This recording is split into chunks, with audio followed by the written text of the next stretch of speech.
예전엔 딸아이랑 그렇게 친했는데 이젠 대화 한마디 나누는 것도 눈치가 보여요. 박영자 씨 올해 60. 그녀는 요즘 가장 힘든 일이 딸과의 관계라고 말한다. 남편과 사별한 지 15년 그동안 딸과 단둘이 의지하며 살아왔지만 지금은 딸의 말 한마디에도 마음이 덜컥 내려앉는다. 젊을 땐 몰랐어요. 말 안 해도 마음이 다 통하는 줄 알았죠. 그런데 그게 아니었더라고요. 처음엔 사소한 말다툼이었다. 집안일을 도와달라고 했을 뿐인데 딸은 피곤하다며 짜증을 냈다. 영자 씨는 서운했지만 참았다. 하지만 그런 날이 반복되면서 딸과 마주하는 게 점점 조심스러워졌다. 이젠 딸이 퇴근해서 집에 들어오면 TV도 조용히 틀고 괜히 말을 삼가해요. 무슨 말을 해도 틀린 말이 되는 것 같거든요. 과거엔 하루 종일 수다를 떨던 모녀였다. 쇼핑도 함께 다니고 드라마도 같이 보며 웃고 울었다. 하지만 딸이 30을 넘기고 직장에 다니고 삶이 바빠지면서 점점 영자 씨와의 대화는 줄어들었다. 딸은 바쁘고 나는 할 일이 없어요. 그러니 딸의 하루가 끝나는 시간에 내가 말을 걸면 딸은 이미 지쳐 있는 거죠. 그 말엔 깊은 자책이 담겨 있었다. 딸에게 짐이 되고 싶지 않다는 마음, 하지만 점점 멀어지는 거리감에 느끼는 슬픔이 함께 섞여 있었다. 어느 날은 딸이 저보고 제발 좀 가만히 있어줬으면 좋겠어라고 하더라고요. 그 말이 아직도 귓가에 남아 있어요. 영자 씨는 그날 이후 딸과 말을 섞는 일이 거의 없어졌다고 한다. 같이 사는 집인데도 마치 서로 다른 세계에 사는 사람들처럼 지낸다. 밥은 따로 먹고 방도 각자 쓰고 같은 집에 있는데도 외롭기만 해요. 이런 사연은 비단 박영자 씨만의 이야기가 아니다. 많은 시니어들이 자녀와의 관계에서 비슷한 고통을 겪고 있다. 자식은 여전히 소중하지만 관계의 온도는 점점 차가워진다. 한때는 딸이 제 하루의 전부였어요. 그런데 이제는 제가 딸의 하루에 끼어드는 걸 방해라고 느끼는 것 같아요. 영자 씨는 그런 딸을 원망하지 않는다. 오히려 이해하려 애쓴다. 사회생활에 치이고 직장에서 스트레스를 받는 딸의 얼굴을 보면 마음이 짠해진다. 딸이 회사에서 혼나고 돌아온 날 말도 못 걸겠더라고요. 괜히 말 걸었다가 화풀이가 될까 봐요. 그녀는 자신이 잉여처럼 느껴진다고 했다. 존재는 있지만 의미는 없는 느낌. 누군가에게 필요한 존재라는 느낌을 오랫동안 느껴본 적이 없다고 했다. 예전엔 딸이 저한테 뭐든 다 털어놓았어요. 친구랑 싸운 얘기, 연애 이야기, 그런데 요즘은 그런 얘기도 다 숨기더라고요. 그녀는 그 말 뒤에 길게 침묵했다. 그 침묵엔 서운함과 허전함이 뒤섞여 있었다. 그럴수록 영자 씨는 더 조용해졌고 딸은 점점 더 멀어졌다. 가끔은 저를 집안의 고장난 가전제품처럼 여기는 것 같아요. 거슬리지만 버릴 수는 없는 존재처럼요. 이러한 감정은 박영자 씨뿐만 아니라 많은 부모 세대에게도 익숙한 이야기다. 자녀가 성장하고 자리를 잡아갈수록 부모는 관계의 주변으로 밀려난다. 그리고 그것을 견디는 일은 쉽지 않다. 딸이 집에 들어오면 좋은데 마음과 어깨는 무거워요. 딸이 편했으면 좋겠고 나도 편했으면 좋겠는데 그게 쉽지가 않네요. 박영자 씨는 딸과 함께했던 사진첩을 꺼내 보인다. 아직 초등학생이던 딸이 영자 씨의 손을 꼭 잡고 웃고 있는 사진. 사진 속 딸은 순수하고 따뜻한 눈빛을 하고 있다. 그때는 서로의 손을 그렇게 잘 잡았는데 이젠 딸이 제 손을 한번 잡아주는 것도 쉽지 않네요. 그녀는 가슴이 먹먹하다고 했다. 그리고 그 먹먹함이 점점 익숙해지고 있다고 했다. 그게 더 슬펐다. 그래도 언젠가는 다시 웃으며 얘기할 수 있는 날이 오겠죠? 그녀는 작은 희망을 놓지 않는다. 그 희망 하나로 오늘도 딸의 퇴근 시간을 기다린다. 사실 요즘은 딸이 저를 부담스러워하지 않을까 걱정돼요. 박영자 씨는 딸과 한 집에 살고 있지만 그 거리는 예전보다 더 멀어졌다고 느낀다. 같은 공간에서 같은 공기를 마시지만 대화는 줄고 마음은 멀어진다. 딸이 어릴 땐요, 제가 없으면 불안해했어요.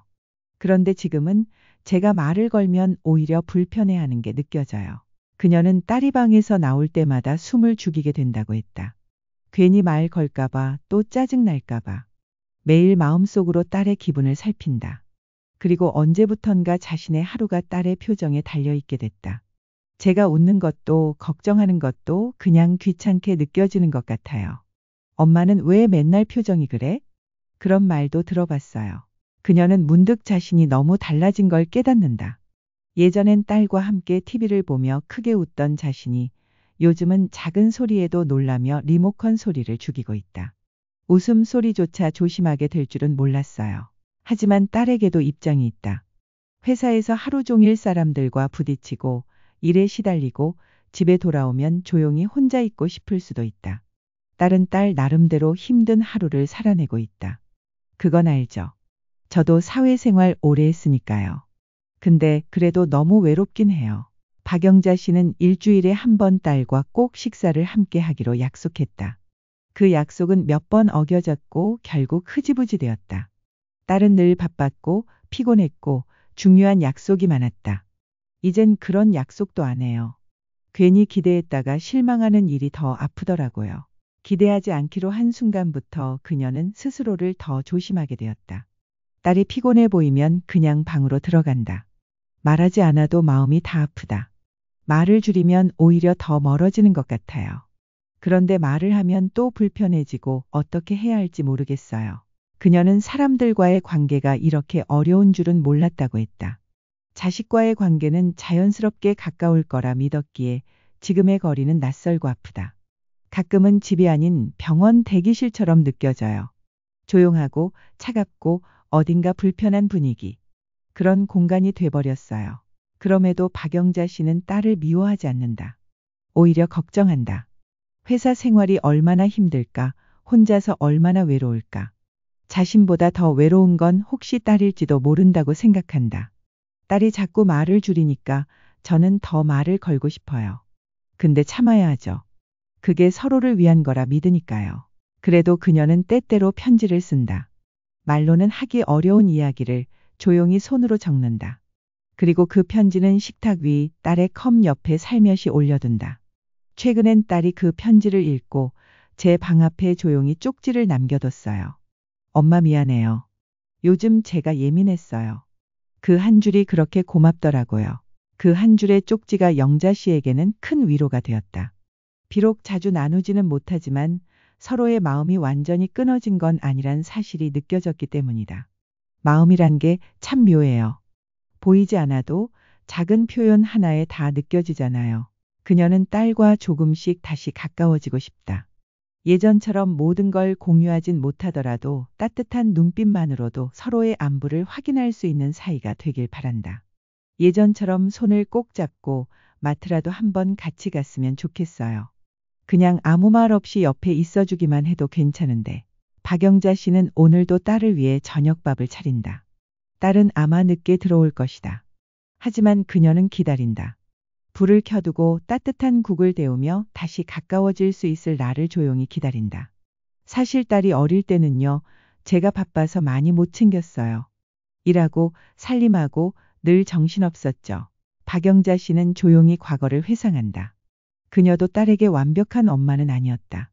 남편 없이 혼자 딸을 키우며 하루하루를 살아내기 위해 애썼다. 사랑은 있었지만 표현은 부족했다. 딸이 감기 걸렸을 때도 제대로 안아주지 못했어요. 약 먹이고 바로 출근해야 했으니까요. 그 시절을 돌이켜보면 미안한 순간들이 많다. 말로 다 하지 못했던 사과, 어리던 딸의 마음을 놓쳤던 시간들. 이제는 딸이 어른이 되어버렸고 그 미안함을 만회할 기회조차 쉽지 않다. 어쩌면 딸도 저한테 서운한 게 많은 걸지도 몰라요. 그녀는 그렇게 딸의 입장도 생각해본다. 자신이 놓쳤던 엄마의 모습, 어릴 때 품어버린 상처들이 지금의 거리로 이어졌을지도 모른다. 그걸 인정하는 건 어렵지만 피할 수 없는 사실이다. 그래서 요즘은 그냥 말없이 곁을 지키는 걸 선택했어요. 말보다 마음이 먼저 전해질 수 있지 않을까요? 영자 씨는 작은 실천을 시작했다. 딸이 좋아하는 반찬을 몰래 해두고 딸의 방 앞에 간식을 놓아두는 일. 문을 열진 않지만 그 앞에 작은 정성을 두는 것이다. 딸이 그걸 먹는지 그냥 치우는지는 몰라요. 그래도 괜히 기분이 좋아요. 나 혼자만의 인사 같아요. 이처럼 그녀는 말 없는 사랑을 시도하고 있다. 과거엔 말로 다 하던 것을 이젠 조용한 행동으로 대신하고 있다. 사실 딸이 방에서 나와 제 옆에 그냥 앉아있기만 해도 눈물이 날 것 같아요. 그녀는 조용히 웃는다. 그 웃음엔 아픔도 있고 소망도 있다. 한때는 서로의 전부였던 딸과의 관계가 지금은 이렇게 먼 것이 아쉽지만 그래도 포기할 수는 없다. 엄마가 너무 참견했나 싶을 땐 저도 반성해요. 딸이 자립하려는 걸 내가 붙잡았나 싶기도 하고요. 그녀는 말끝을 흐리며 잠시 생각에 잠긴다. 그리고 나지막이 말을 잇는다. 그런데요, 아무리 자립이 중요해도 가족은 결국 함께 있어주는 거잖아요. 그 말은 단순한 감정의 토로가 아니었다. 오랜 세월을 살아오며 쌓은 삶의 결론이 담긴 말이었다. 함께 있어주는 것 그 자체로 위로가 되는 존재. 부모란 그런 존재 아닐까. 예전엔 딸이 잘 되길 바랐어요. 지금은 딸이 행복하길 바라요. 나하고 같이 있어도 나와 멀어져도 그저 마음이 편했으면 좋겠어요. 그녀는 딸이 자신의 존재를 짐이 아닌 쉼이자 위로로 느끼기를 바란다. 다시 손을 잡지 않더라도 따뜻한 시선을 나눌 수 있기를 기대한다. 요즘은요, 딸 방에서 웃음소리만 나도 괜히 좋아요. 제가 한 건 아니지만 딸이 행복한 거니까요. 그녀의 마음은 여전히 딸 곁에 머문다. 어떤 방식으로든 딸이 편해지는 방향이라면 그게 가장 좋은 선택이라고 믿는다. 가끔은 딸 몰래 문 앞에 쪽지를 붙여둬요. 오늘도 수고했어. 엄마는 언제나 내 편이야. 그리고 그런 날엔 딸이 방에서 나와 조용히 눈을 마주치고 짧게 인사한다. 엄마 고마워요. 그 짧은 말 한마디가 박영자 씨의 하루를 살아가게 하는 힘이 된다. 거리감은 여전하지만 마음은 여전히 서로를 향하고 있다. 사람 사이의 거리란 물리적인 것보다 마음이잖아요. 그러니까 아직 늦지 않았다고 믿어요. 그녀는 오늘도 딸이 돌아올 집안을 정리하며 따뜻한 국을 끓인다. 대화는 없을지 몰라도 밥 냄새와 집안 공기만큼은 포근하게 해두고 싶다. 말하지 않아도 느낄 수 있잖아요. 여전히 널 사랑한다고. 사람은 결국 마음을 나눌 때 가장 가까워지는 것 같아요. 박영자 씨는 그렇게 말하며 차분하게 미소 지었다. 그녀는 오늘도 딸의 퇴근 시간을 기다린다.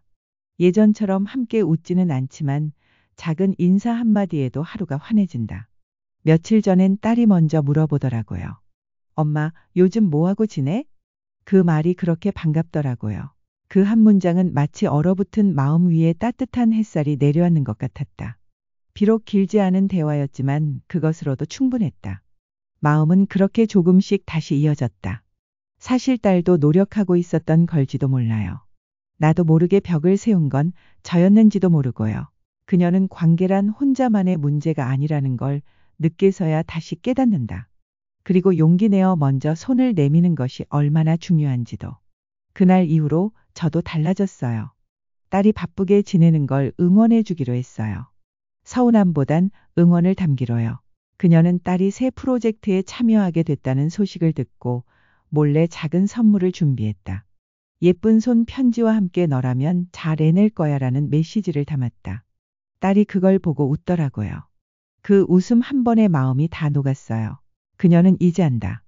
가까워지는 건 큰 일이 아니라 아주 작은 표현에서 시작된다는 걸. 서로를 향한 진심이 담긴 행동 하나, 말 한마디, 눈빛 하나가 마음을 다시 묶는 끈이 된다는 것을. 딸과 대화를 다시 시작하려면 억지로 끌어내는 게 아니라 기다려야 하더라고요. 때론 침묵도 이해의 한 방식이더라고요. 그녀는 그 기다림 속에서도 자신을 잊지 않으려 한다. 딸과의 관계도 중요하지만 자신이라는 사람도 소중하다는 것을 알게 되었다. 그래서 요즘은 복지관에서 노래 교실도 다니고 친구들이랑 하루에 한 번은 수다도 떨어요. 나만의 시간이 있다는 게 참 좋아요. 그 변화가 딸에게도 전해졌는지 딸은 어느 날 이렇게 말했다. 엄마, 요즘 밝아졌어요. 예전보다 더 좋아 보여요. 그 말에 영자 씨는 마음속으로 눈물을 삼켰다. 딸이 자신을 바라보는 눈빛이 다시 따뜻해졌음을 느꼈기 때문이다. 그래요. 이제는 제가 딸을 기다리기만 하는 사람이 아니라 저 자신도 돌보는 사람이 됐어요. 그녀는 이제 관계의 중심을 딸에게만 두지 않는다. 자신에게도 주기 시작한 애정은 자연스레 딸과의 관계를 더 부드럽게 만들었다.